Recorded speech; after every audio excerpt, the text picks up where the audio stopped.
Hello, everyone, all you beautiful souls out there. I hope everyone slept okay last night. A few of my friends and myself did not. Um, I was up really early in the morning because I got kind of plugged in, is my terminology for it, to a conversation that I just couldn't drop. And so when I go into sleep and subconscious mind and theta takes over, you process it and you ruminate over it until you feel like you're just exhausted from it. Oftentimes these kind of triggers will come up because there's something in our past, maybe childhood, maybe past relationship, maybe a toxic relationship with a covert narcissist. In my case, that's what was true. And you need to clear it. What happens is those old feelings, those old emotions, they set up an energy attachment to us, to our hearts, to our solar plexus, our emotions, to our mind, to our third eye, to our own vision for our own future, for our own self expression and our throat chakra, our heart chakra. They block us from giving love, or in our lower sacral and um, chakra, second chakras, they block us from our creativity. So, one of the fastest techniques that I learned as a child from a medicine woman was that of cutting cords.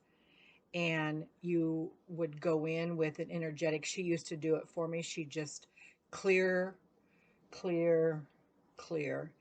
And she would use a feather because she's very skilled. She had a lot of training in doing this. She could see the refinement of the cord attachment, the energy, maybe the spirit that was trying to leech my energy, my vitality, my thoughts, my love, my creativity, my feelings.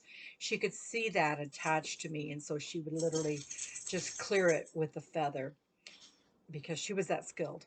I, however, after many years of being poisoned and exposed to toxicity on planet Earth and not as sensitive as the medicine woman was, have sought out different mechanisms for clearing and shedding my energies.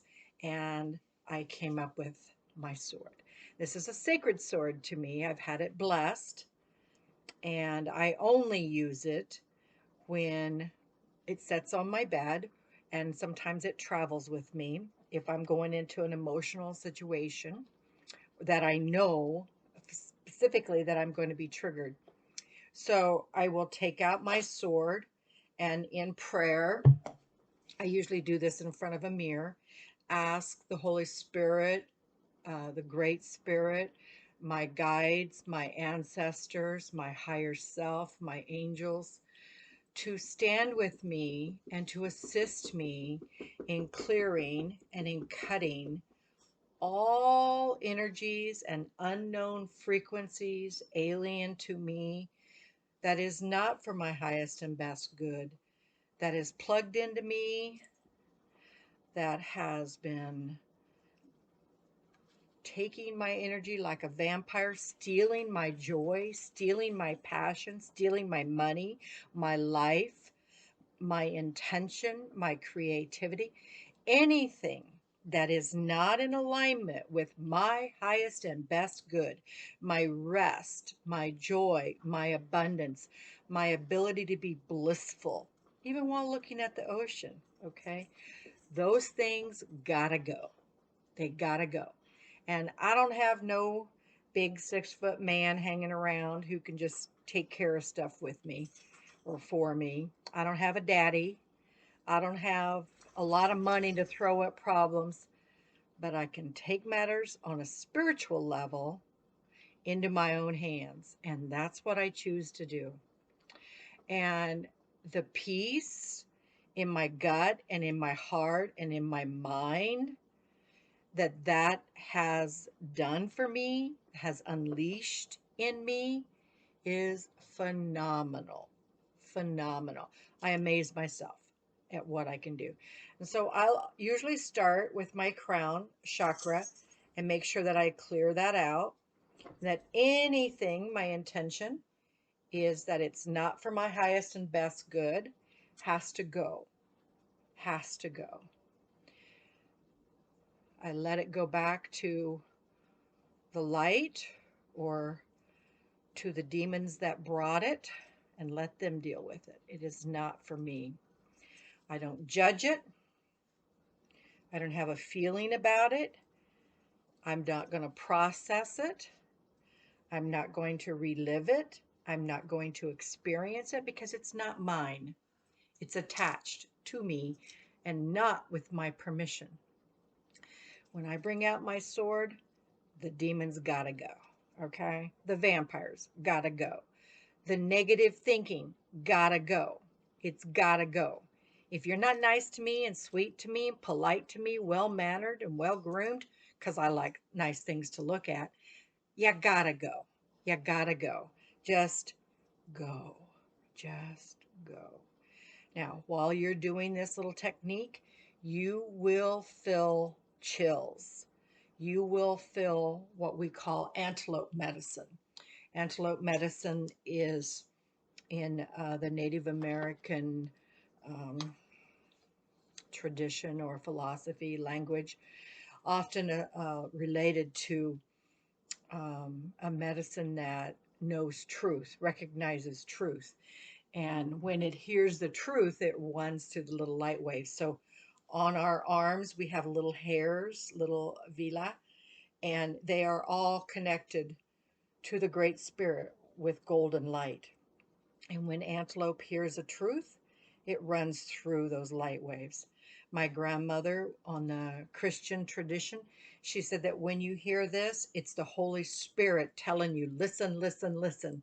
Okay, so it's confirmation energy of doing well, hearing truth, being in your truth.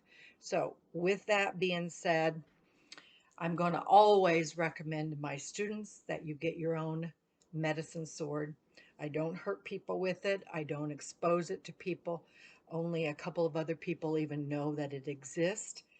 And I only use it in sacred ceremony for myself, for my benefit. And it helps me to be a better me. It helps me to stay on my path. It's also a symbolic medicine of just letting things go. And sometimes we all know that doing a ritual is what helps us to seal the deal. Some people are married long before they actually get that marriage license, but the marriage license is what seals the deal. Okay. So when I no longer choose to engage with something, I set a boundary. It's all well and good, but this creates that boundary. It seals the deal. It says, this is my boundary. I no longer participate with you. So I hope this medicine helps you in many, many ways, and I hope you use it. I hope you find a way to integrate it into your discipline, especially if you are an old lady like myself, living alone during quarantine and trying to still maintain a positive energy and outlook on humanity and give compassion and love to the world. I call it my ninja sword. It helps. And so I'll say.